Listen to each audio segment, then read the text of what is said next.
On my wedding day, my sister made a scene, threw champagne, smashed my cake and shouted, "This is what you get for acting like you're better." My mom hugged her. "She just needs to let it out." I said nothing. That night I did what no one expected.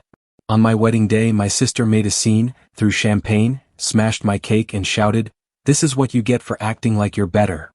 My mom hugged her. "She just needs to let it out." I said nothing. That night I did what no one expected. I pulled her college tuition deposit, froze the co-signed lease, but at 8:50 a.m. they got the real news. It's wild how one moment can rewrite every single memory you thought was solid. September 15th was supposed to be the happiest day of my life. 52 guests, soft piano jazz drifting through the air, the venue at Riverside Gardens lit just right with those warm Edison bulbs everyone loves. My fiancée Catherine looked like she'd stepped straight out of a fairy tale, her grandmother's pearl necklace catching the golden hour light. I'd worked my ass off for years to get to this moment.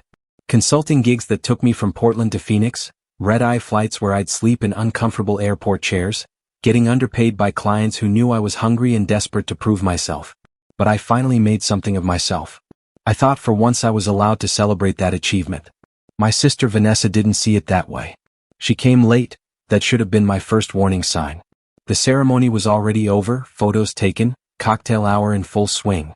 She breezed in wearing a gold backless dress that looked more appropriate for a nightclub than a wedding. Didn't say congratulations, didn't smile, just grabbed a glass of Dom Perignon from the server and found a corner near the chocolate fountain. I caught her eye once across the room and she looked through me like I was a complete stranger. To anyone else it might have looked like typical sibling moodiness, but I knew Vanessa. That cold silence was the calm before the storm. 3 weeks earlier she called me sobbing about her Honda Civic breaking down again. She'd already borrowed $1,400 from me back in May for transmission repairs. This time she claimed she needed a whole new car. Said it was urgent, that she couldn't get to her job at Target without reliable transportation. I told her no. Not because I didn't have the money sitting in my savings account, but because I was exhausted from always being her financial safety net. And honestly, she wasn't even trying anymore, skipping her classes at Portland State, partying with people twice her age, telling our parents she was finding herself, while blowing through money like it was confetti. She hung up without saying goodbye. I didn't think she'd carry that resentment into my wedding day. I gave her the benefit of the doubt like I always did. She waited until the toast. Right when I stood up to thank everyone for coming to talk about love and building a life with someone who brings you peace, Vanessa stood too. For a split second, I thought she was going to make a toast herself, maybe apologize for being late. My champagne glass was still halfway to my lips. Then she threw it. The champagne flew in a perfect arc and exploded against the dessert table, shattering a framed photo of Catherine and me from our engagement trip to Yellowstone. But she wasn't finished. Vanessa grabbed our 3-tier wedding cake, delicate buttercream roses, custom sugar work that had cost more than some people's monthly rent, and shoved it like she was flipping a table. The cake didn't just fall, it collapsed. Layers upon layers of Catherine's dream dessert smeared across the polished hardwood floor. She looked me dead in the eye and screamed loud enough for people in the parking lot to hear, "This is what you get for acting like you're better than everyone." The silence afterward was deafening. I could hear someone's iPhone buzzing in their purse. A few guests looked around, hoping maybe this was some elaborate prank or performance art. It wasn't. My mom ran to Vanessa like she'd just been assaulted by a stranger. "She just needs to let it out," Mom said, holding my sister like she was a war victim instead of the person who just destroyed my wedding reception. Catherine's parents stared at me in complete disbelief. My best man Connor didn't move a muscle. Even the DJ stopped the music mid-song. No apology. No remorse. Vanessa didn't even cry. She just walked out like she'd proven some grand point that only existed in her head. I didn't say a word. Not because I couldn't think of anything to say, but because I knew this wasn't the place to have that conversation. I wasn't going to let her turn my wedding into her personal courtroom drama. I smiled, whispered a few reassuring words to Catherine, and nodded to our wedding coordinator. The rest of the evening limped along like a wounded animal. Some people danced, others tried to pretend it hadn't happened, but there was no real recovery. The memory was already permanently stained. At home that night, Catherine was unusually quiet. She asked if I was okay while hanging up her dress. I told her I was fine, but I wasn't. I was focused. While she changed into pajamas, I opened my laptop. I logged into the Oregon State University portal and revoked the tuition deposit I'd made for Vanessa just last month. $8,200 gone with 3 clicks. Then I accessed the online rental portal for the apartment lease I'd co-signed downtown. Locked the account, marked it for administrative review. No approval, no rent payment capability. Lease agreement frozen solid. Rent was due in 4 days. At exactly 8:50 the next morning, Vanessa called me. I didn't answer. She followed up with 3 increasingly frantic texts. What the hell? Why is the portal locked? I can't access anything. Did you do this to me? I didn't reply because that morning wasn't the end of anything. It was just the beginning. By the time Vanessa sent her 6th text, she dropped the passive confusion act. The last message simply said, "Fix this now." I muted my phone and made coffee.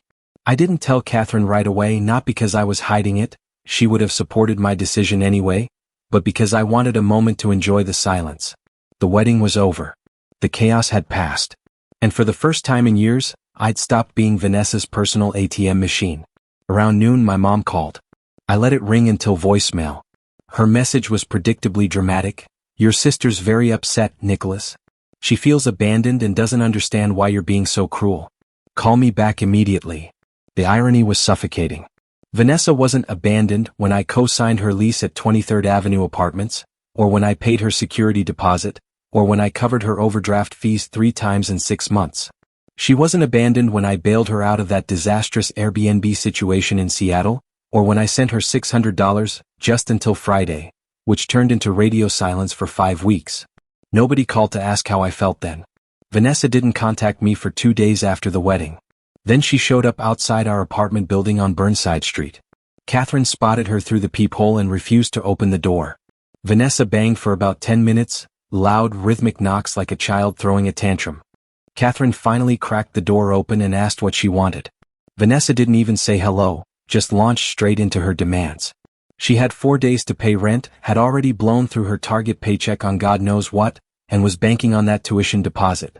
She claimed I had no right to pull it, that I had a moral obligation to follow through on my promises. Catherine told her I wasn't home. That was a lie. I was in the living room, but I wasn't interested in negotiating through a door. Not until she showed some genuine remorse, which clearly wasn't happening. Vanessa left shouting something about legal rights, about how I couldn't just yank everything without warning. But she was wrong. I checked the lease agreement carefully. I was the primary account holder. She was just the resident. She had 0 legal power over it. I could pull the plug whenever I wanted. And I had. 3 more days passed. She sent me an email with the subject line, "Are you seriously doing this to me?" Inside, she'd laid out a full financial breakdown of her upcoming expenses, complete with a spreadsheet. She wanted me to reinstate the tuition immediately, claiming that without it, she'd have to drop out for the semester. If she got evicted, that would be on my conscience. Then came the guilt trip portion. She said she'd only ruined the wedding because she felt overwhelmed and unappreciated.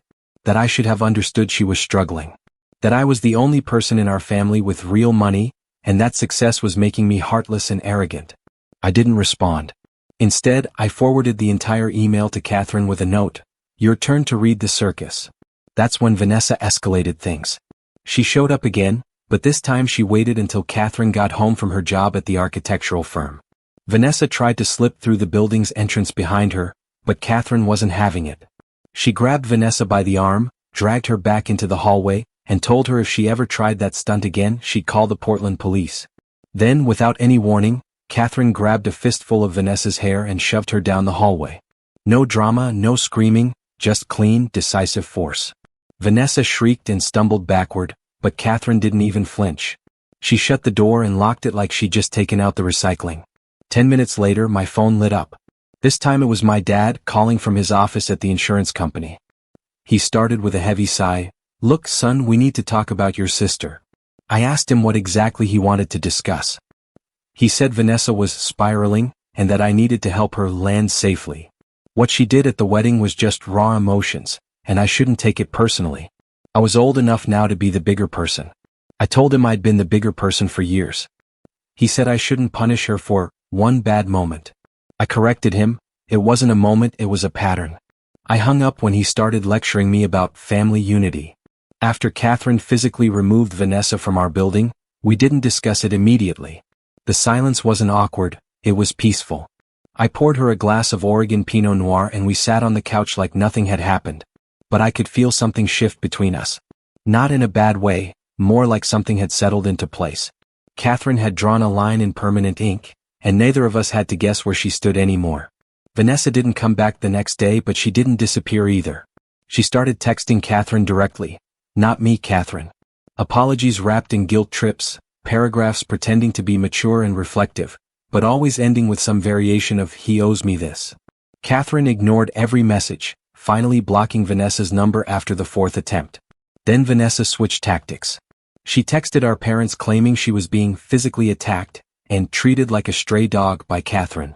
She made it sound like she'd come to reconcile and Catherine had ambushed her unprovoked. That's when Dad created the group chat from hell. He added me, Catherine, Mom, and Vanessa into one chaotic digital vortex and typed, "Let's have an honest conversation without yelling or blocking anyone. We're still a family." Vanessa jumped in first. She said she was deeply hurt and had only acted out at the wedding because she felt invisible and forgotten. She wanted someone to acknowledge how overlooked she felt in the family dynamic. She claimed I'd been rubbing my success in her face for years, making her feel inadequate. Then Mom joined the pile-on. She told me it was time to move forward and forgive, while Vanessa was still finding herself. She ended her message with, "She's still your baby sister, Nicholas." Catherine left the group chat immediately. I stared at the screen for a long time, watching the typing bubbles appear and disappear. Then I replied with exactly 3 sentences, "She's not a baby. She's 23 years old and needs to learn that actions have consequences. This conversation is over." Silence. No replies. No typing bubbles. Just that strange digital tension that feels louder than actual shouting. 2 days later, I heard through my cousin Blake that Vanessa had packed up and abandoned her apartment. Couldn't pay rent, couldn't find a subletter fast enough. The leasing company at 23rd Avenue Apartments contacted me for final paperwork and damage assessment. I didn't fight it. I signed everything, made sure my credit score stayed protected, and moved on with my life. But the real bombshell came a week later. Vanessa enrolled back at Portland State. Not under my name or my financial backing. Under our parents'. Turns out they'd quietly paid the entire tuition themselves, $8,200 straight from their checking account. After months of complaining about tight budgets, after guilting me about how they don't have the same opportunities I do, they just pulled out their debit card like it had been an option all along. No announcement. No apology for the manipulation. They just handled it like paying for her education had always been their backup plan. So they'd had the money the entire time. They simply didn't want to spend it when they could pressure me to do it instead. I was done. Not angry, just crystal clear about everything. Catherine and I sat on our apartment balcony that night, drinking cheap red wine and eating leftover Thai takeout.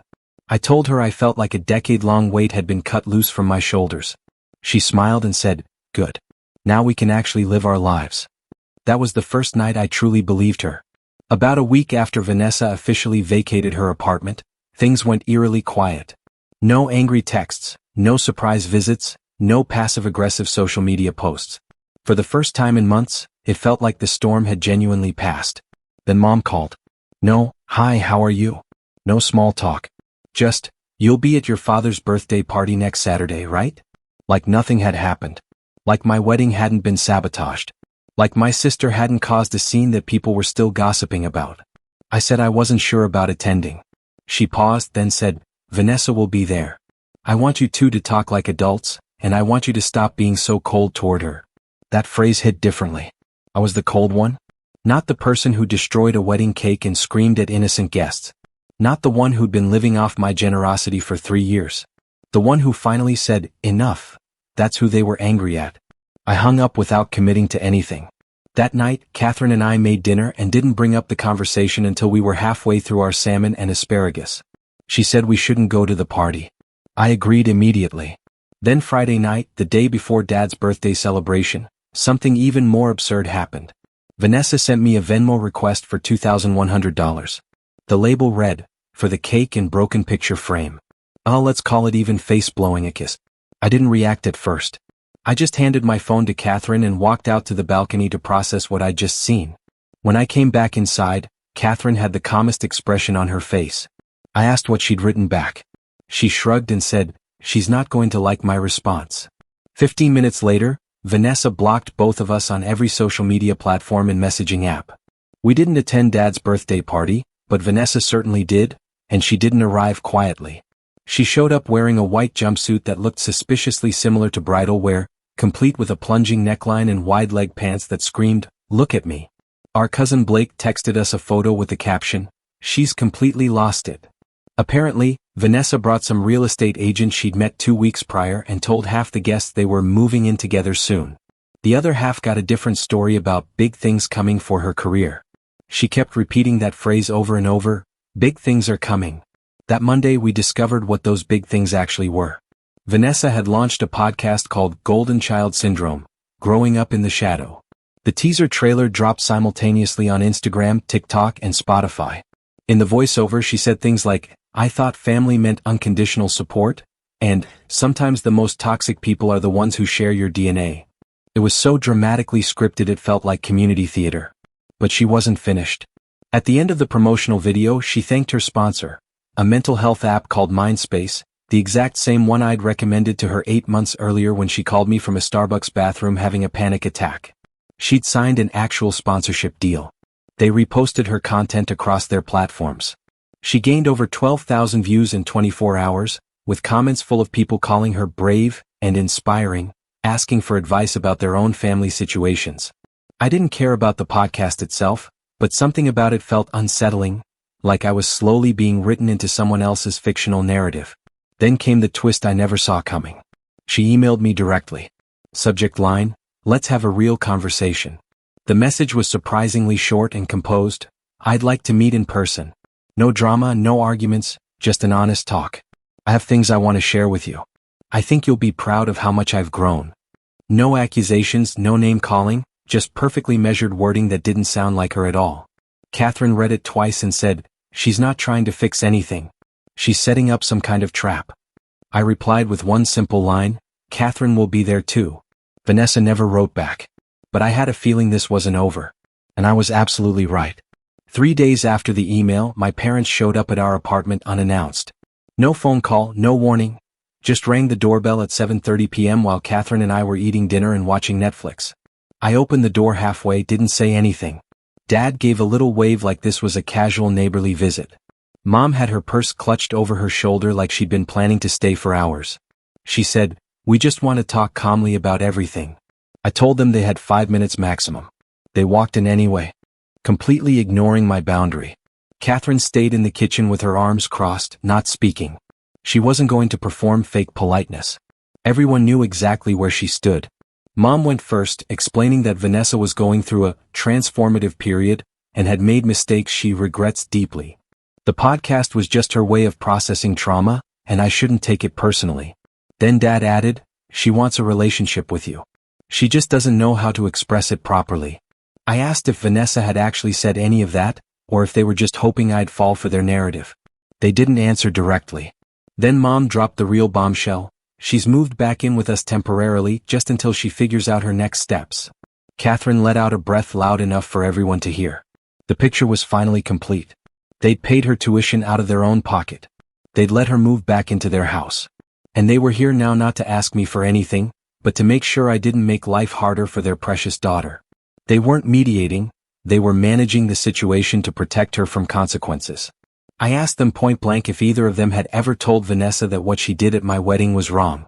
Mom said she was overwhelmed by emotions. Dad said she didn't mean to ruin anything. I asked again, "Did either of you actually tell her it was wrong?" Complete silence. That told me everything I needed to know.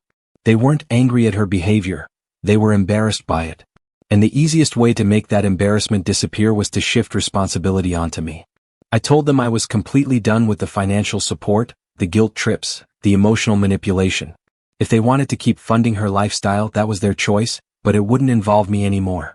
I said they'd done an excellent job raising a daughter who believes consequences don't exist for her actions. Then I asked them to leave. They hesitated but eventually walked out. Vanessa didn't contact me after that, but her podcast continued for 3 more episodes. One was about narcissistic siblings, another titled, "When They Gaslight You Into Looking Crazy." Catherine and I actually laughed at that one. A few days later I checked our apartment lease. We had 7 months remaining. I looked at our savings account, ran some quick calculations and told Catherine we should take a real vacation. Somewhere far away, somewhere warm, somewhere that had nothing to do with any of this family drama. She smiled immediately.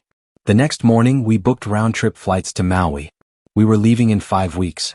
The last message I received from Vanessa came 2 days before our flight, just a fire emoji. No words, no context, like she was trying to send some vague threat or reminder that she was still watching. I showed Catherine while we were organizing our luggage. She didn't even react, just scanned her boarding pass confirmation and said, "Perfect. Let it all burn." I blocked the number permanently. We left for Maui on a Thursday morning with no layovers and no stress. I watched Catherine sleep against the airplane window as we crossed over endless miles of Pacific Ocean. For the first time in years, my mind felt completely quiet. Sometimes the best revenge is simply walking away and letting toxic people destroy themselves.